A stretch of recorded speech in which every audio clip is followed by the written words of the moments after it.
Hello बच्चों।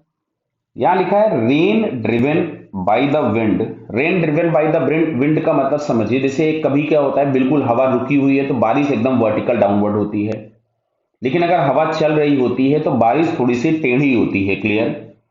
तो वैसा ही लिखा है, falls on the railway compartment with a velocity of 20 metre per second at an angle of 30 degree with the vertical. तो सबसे पहले मैं रेन के लिए बात कर लेता हूं। जब ट्रेन स्टेशनरी है तो ये ऑब्जर्व किया गया कि जो रेन है वो कुछ इस तरीके से आ रही है, वी आर, और ये वाला एंगल दिया गया है 30 डिग्री, और वी आर हम लोगों के पास दिया गया था 20 मीटर पर सेकेंड। तो यहां कहीं पे हमारे पास आ जाएगा 20 cos 30, जिसको हम लोग लिख सकते थे 10√3 मीटर पर सेकेंड, और हॉरिजॉन्टल डायरेक्शन में आ जाएगा 20 sin 30।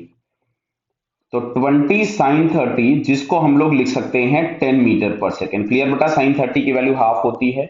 आगे बढ़ते हैं question. The train moves along the direction of wind. Direction of wind अभी समझ में तुम लोगों को आया होगा शायद।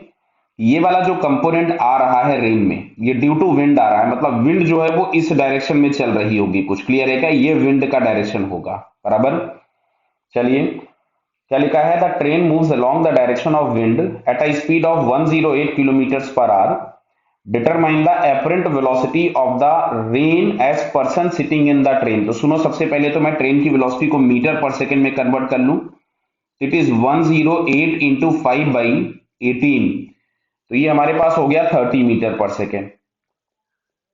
यानी जो ट्रेन है वो ट्रेन इस डायरेक्शन में जा रही है, विंड की डायरेक्शन में, विथ 30 मीटर पर सेकेंड। और आपसे क्वेश्चन पूछा गया था कि velocity of the rain with respect to train क्या होगा। तो इसको क्या हम लोग लिख सकते थे? Velocity of the rain minus velocity of the train.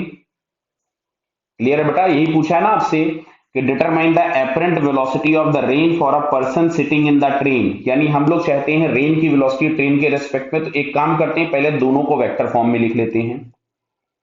तो अगर हम वी आर लिखना चाहें तो वी आर को क्या मैं लिख सकता था? 10i cap plus 10√3 times minus j cap. बटा क्लियर हो रहा है? हम लोगों ने ये इस तरह से एक्स एक्सिस और वाई एक्सिस चूज कर लिया।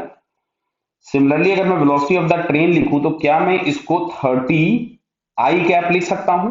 बराबर। तो अब अगर हम यहां पे इस रिलेशन में इसको पुट कर देते हैं तो वेलोसिटी ऑफ द रेन हमारे पास था 10i कैप माइनस 10√3 जे कैप, और ये हमारे पास यहां से आ जाएगा 30i कैप।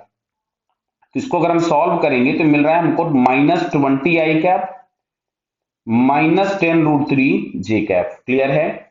और यहाँ पे ऑप्शंस वेक्टर फॉर्म में नहीं दिए गए हैं, मैग्नीट्यूड फॉर्म में दिए गए हैं।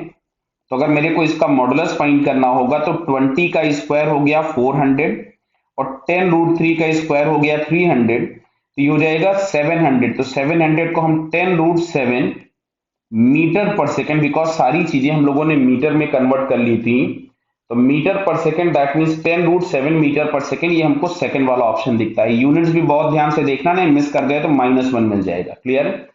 तो 10√7 मीटर पर सेकेंड, तो इसका फिलहाल सेकेंड ऑप्शन हम लोगों को करेक्ट दिखता है। ओके बेटा, ऑल द बेस्ट।